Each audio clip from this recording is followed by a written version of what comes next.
देगलू नाके की आवाम बड़ी गाड़ियों की आमदरफ्त से परेशान है। इस पर हो रही सियासी सौदेबाजी ने भी आवाम को तशवीश में मुब्तला कर दिया है। देगलू नाके पर बड़ी गाड़ियों की आमदरफ्त मुसलसल जारी है। हालांकि इस मामले में जिला इंतजामिया ने बड़ी गाड़ियों को पाबंद किया है, लेकिन अवाम का इल्जाम है कि सियासी पार्टियों की मिलीभगत से बड़ी गाड़ियां आज भी इन सड़कों से गुजर रही हैं और लोगों के साथ हादसा पेश आ रहे हैं। हाल ही में एक खास पार्टी पर बड़ी गाड़ियों को रोकने के नाम पर किए गए सौदे के इल्जाम से भी लोगों में नाराजगी है।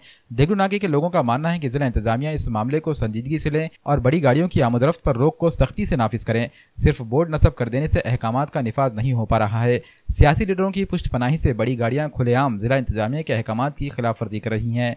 देगलू नाका चौराहे पर अब तक 20 जानें बड़ी गाड़ियों की वजह से जा चुकी हैं। इस चौराहे पर ट्रैफिक निज़ाम भी बड़ी गाड़ियों की वजह से ही दरहम बरहम हो गया है। बहुत तकलीफ हो रही है। कभी इमरजेंसी दवाखाना जाना है या कहीं पर जाना है, फंक्शन में जाना है, तो 1 घंटा 1.5 घंटा लग जा रहा है। बड़े गाड़ी जैसा क्या होगा, ट्रैवल्स हो गए, बस हो गए और लोडिंग गाड़ियाँ।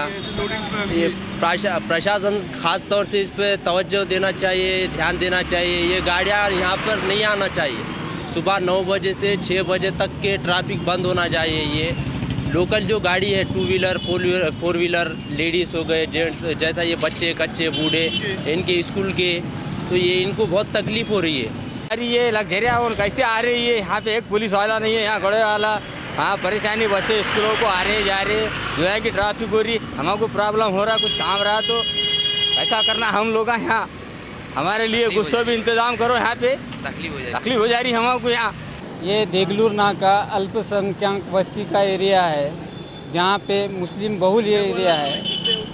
तकरीबन 30 से 25 हज़ार की आबादी है और उस आबादी को जाने आने के लिए यही मेन चौक है।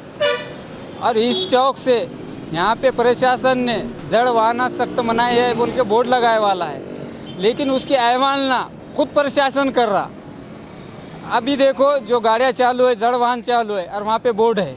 और इसी तरीके से यहाँ के जो रहनुमा, जो मुस्लिम पार्टी के अपने आप को बोलते, उन्होंने धरना रखने वाले थे, लेकिन उन्होंने कौन से कारण से या कैसे वापस लिए ये मालूम नहीं है। लेकिन उन्होंने अपने आप को रहनुमा बोलते थे, तो उनका काम था आज धरना देने का। और कई एक्सीडेंट होते यहाँ पे, थोड़े दिन बंद रहता, फिर और चालू होता जड़ वाहन।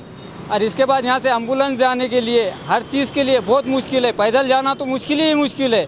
हमने सोचा था कि MIM पार्टी बहुत अच्छी है और यहाँ के अल्पसंख्यक का ख्याल रखकर धरना रखने वाली थी, लेकिन कौन से कारण से या कौन से दबाव से या लेन देन से आज धरना नहीं दे सकी। हमको इसका खेद है और प्रशासन से हम ये उम्मीद करते हैं कि ये जड़ वाहन सख्त से सख्त जल्दी से जल्दी बंद करे।